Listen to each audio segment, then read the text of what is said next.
Hello and welcome to Tom Hazel's Media Roundup, a show where we get the latest news about the relevant media of today. We have some great stuff lined up for you tonight. We have a review of the latest Canon DSLR camera said to be a game changer in its field. And you wanted him, we got him. It's an interview with acclaimed director Johnny Easley, and we'll be talking about his brand new music video, Feeling Good by Ben Seal. Right, my guest has been involved with some of the greatest independent films the British film industry has seen in many years. To name a few, we have The Follower, Strange Charm, and Johnny's Storytime. And we'll be hearing more about a secret project that he's been working on. So let's welcome to the show, Johnny Easley. Welcome to the show. Thank you, yes. Right, well, we've all been looking forward to seeing you, and me, of course. Yeah, no, I've really been looking forward to coming on the show, actually. Very exciting. Good news.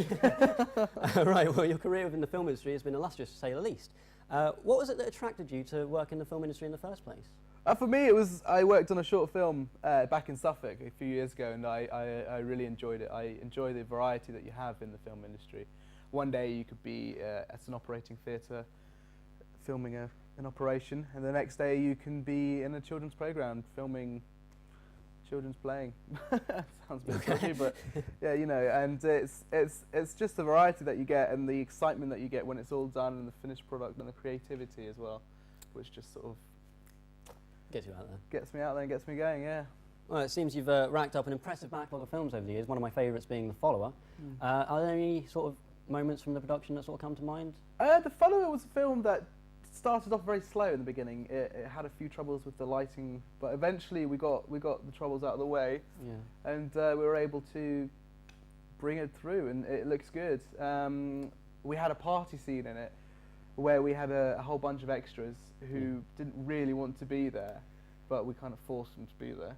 And it was quite hard to sort of get them into the mood to party and have fun. Yeah. But we eventually actually got them to do it by enticing them with empty bottles of beer filled with water, which I'm sure got them very excited. Tricking them into alcoholism. Exactly. But no, it turned out great, and it was good fun to shoot as well. So. Oh, brilliant. Well, we've talked about the old, so let's talk about the new. You're taking an unpredictable turn into the music industry, which is, well, nothing like all of your previous work. What sort of got you into that? The music industry attracted me because it was something new. Yeah. I'd never really touched it before, and I felt that maybe I should give it a try, see what comes out of it.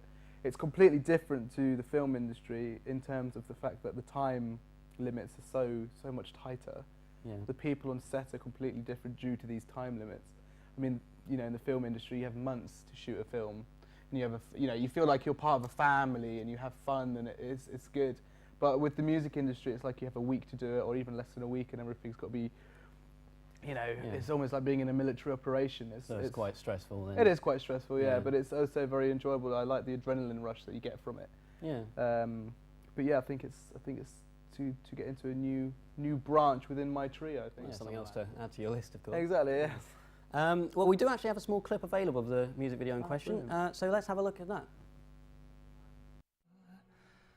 It's a new dawn, it's a new day, it's a new life for me, and I'm feeling good. I'm feeling good.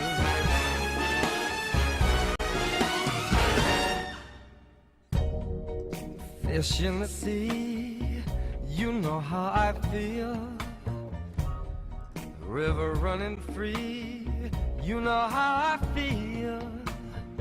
Blossom on a tree, you know how I feel. It's a new dawn, it's a new day, it's a new life for me, and I'm feeling good. Well, that looks great, as I'm sure the audience will agree.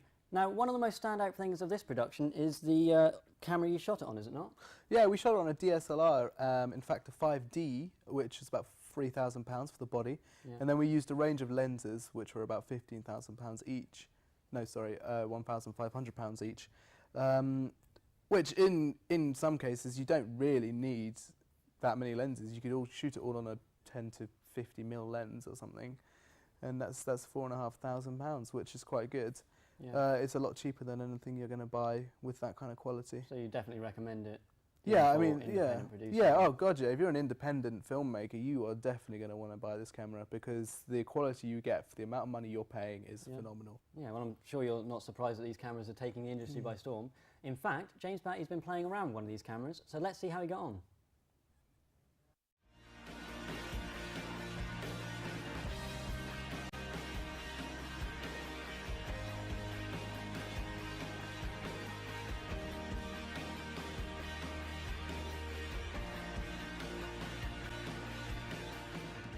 Hello again. You're right, guys. We're here reviewing another camera for you young budding directors. Today, however, we're actually reviewing a digital single lens reflex camera, better known as a DSLR. The camera we have here is a 600D. This is one of the most commonly used DSLRs by amateur filmmakers.